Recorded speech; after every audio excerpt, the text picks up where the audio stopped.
Assalamualaikum warahmatullahi wabarakatuh. Saya Nurul Inayah Amnur dari kelas C dengan NIM 220305501027 akan memaparkan tata laksana gizi buruk pada balita sebagai pemenuhan tugas mata kuliah isu mutakhir.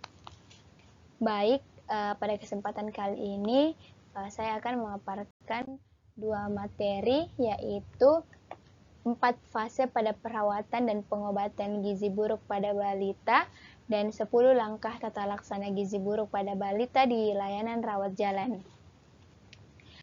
Untuk materi yang pertama yaitu 4 fase pada perawatan dan pengobatan gizi buruk pada balita. Fase yang pertama adalah fase stabilisasi, fase yang kedua ada fase transisi, kemudian dilanjutkan fase rehabilitasi, dan fase terakhir adalah fase tindak lanjut. Fase stabilisasi merupakan fase awal perawatan yang umumnya berlangsung 1-2 hari, tetapi dapat berlanjut sampai 1 minggu sesuai dengan kondisi anak. Pemantauannya dilakukan dengan mencatat tanda-tanda vital, mulai dari denyut nadi, frekuensi pernafasan, dan suhu badan. Tanda-tanda bahaya, derajat edema, asupan formula, frekuensi defekasi, di mana frekuensi defekasi ini adalah jumlah berapa kali anak buang air besar dalam sehari atau selama 3 hari terakhir. Kemudian konsistensi feses, volume urin, dan juga berat badan. Fase yang kedua ada fase transisi. Fase transisi ini merupakan masa peralihan dari fase stabilisasi ke fase rehabilitasi dengan tujuan memberi kesempatan tubuh untuk beradaptasi terhadap pemberian energi dan protein yang semakin meningkat.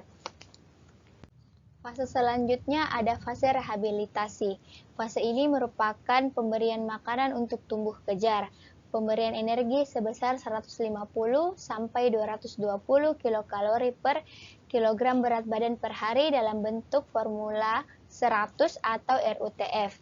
RUTF atau Ready to Use Therapeutic Food adalah makanan padat gizi yang diperkaya dengan zat gizi mikro untuk terapi balita gizi buruk yang sesuai dengan standar WHO. Pemberian RUTF ini bertahap ditambah dengan makanan yang sesuai berat badan anak. Umumnya berlangsung selama 2-4 minggu. Kemajuan terapi ini dinilai dari kenaikan berat badan setelah fase transisi dan mendapat formula 100 atau RUTF. Fase yang terakhir ada fase tindak lanjut. Pada fase ini merupakan lanjutan pemberian makanan untuk tumbuh kejar dengan pemberian makanan keluarga dan pemberian makanan tambahan pemulihan atau PMTP. Contoh PMTP seperti susu, vitamin, abon sapi, dan juga kacang hijau. Materi yang kedua ada 10 langkah tata laksana gizi buruk pada balita di layanan rawat jalan. Langkah yang pertama yaitu mencegah dan mengatasi hipoglikemia. Hipoglikemia ini adalah kondisi di mana kadar gula darah rendah di bawah kadar normal. Semua balita gizi buruk berisiko mengalami hipoglikemia, di mana kadar gula darah kurang dari 3 mmol per liter atau kurang dari 54 mg per desiliter. Jika fasilitas setempat tidak memungkinkan untuk memeriksa kadar gula darah, maka semua anak gizi buruk dianggap menderita hipoglikemia dan harus segera ditangani dengan memberikan 50 ml larutan glukosa 10% atau sama dengan 1 sendok teh munjung gula pasir dalam 50 ml air yang diberikan secara oral. Kemudian langkah yang kedua yaitu mencegah dan mengatasi hipotermia. Hipotermia adalah kondisi penurunan suhu tubuh secara drastis, di mana suhu tubuh kurang dari 36 derajat Celcius. Hal ini sering ditemukan pada balita gizi buruk, dan jika ditemukan bersama hipoglikemia, berarti menandakan adanya infeksi berat. Cadangan energi anak gizi buruk sangat terbatas, sehingga tidak mampu memproduksi panas untuk mempertahankan suhu tubuh. Cara mencegah dan mengatasi hipotermia dengan menghangatkan tubuh balita dengan menutupi seluruh tubuh termasuk kepala dengan pakaian dan selimut. Langkah yang ketiga yaitu mencegah dan mengatasi dehidrasi. Dehidrasi adalah kondisi di mana tubuh kekurangan cairan atau kondisi ketika cairan yang keluar lebih banyak dibandingkan cairan yang masuk. Cara mencegah dan mengatasi dehidrasi adalah dengan diberi Rehydration Solution for Malnutrition atau Resomal yang terbuat dari oralit yang diencerkan, gula pasir, larutan elektrolit atau mineral mix, dan air. Yang pertama, oralit. Pemberian oralit pada anak gizi buruk harus diencerkan 2 kali agar kadar natrium menjadi lebih rendah untuk menghindari terjadi retensi air, edema, dan gagal jantung. Kemudian gula diberikan untuk menambah energi dan mencegah hipoglikemia.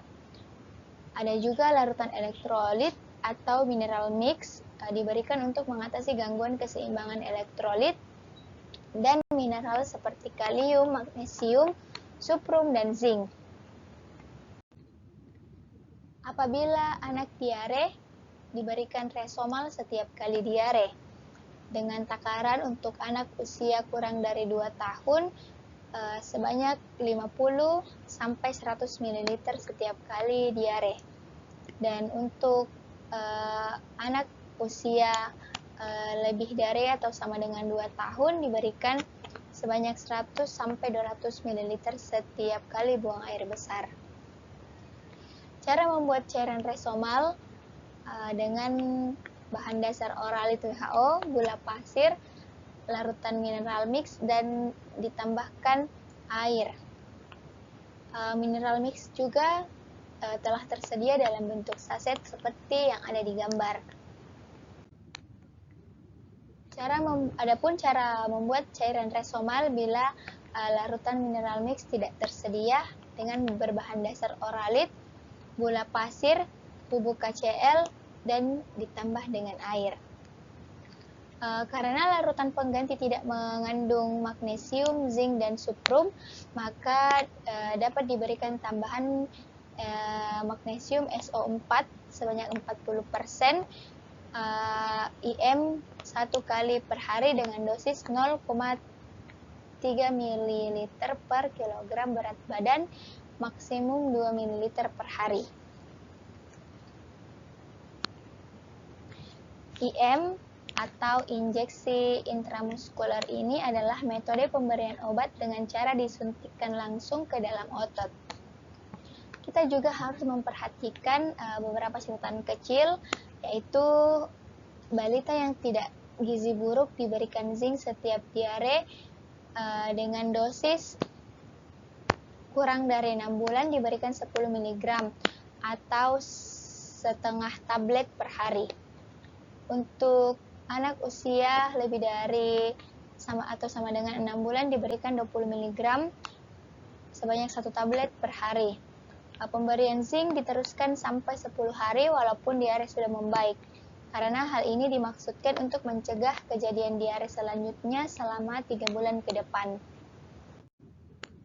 Langkah yang keempat yaitu memperbaiki gangguan keseimbangan elektrolit. Untuk mengatasi gangguan keseimbangan elektrolit ini, diberikan mineral mix yang ditambahkan ke dalam formula WHO, yaitu formula 75 dan formula 100, juga Resomal. Karena tubuh anak gizi buruk relatif mengandung kadar natrium lebih tinggi dan kalium lebih rendah dibandingkan anak normal. Maka dari itu pemberian cairan tidak boleh yang mengandung kadar natrium tinggi dan anak harus mendapatkan tambahan kalium. Adapun tata pelaksanaan pemberiannya, untuk mengatasi gangguan elektrolit diberikan kalium yang sudah terkandung di dalam larutan mineral mix yang ditambah ke dalam formula 75, formula 100 atau Resomal. Dan gunakan larutan Resomal untuk rehidrasi.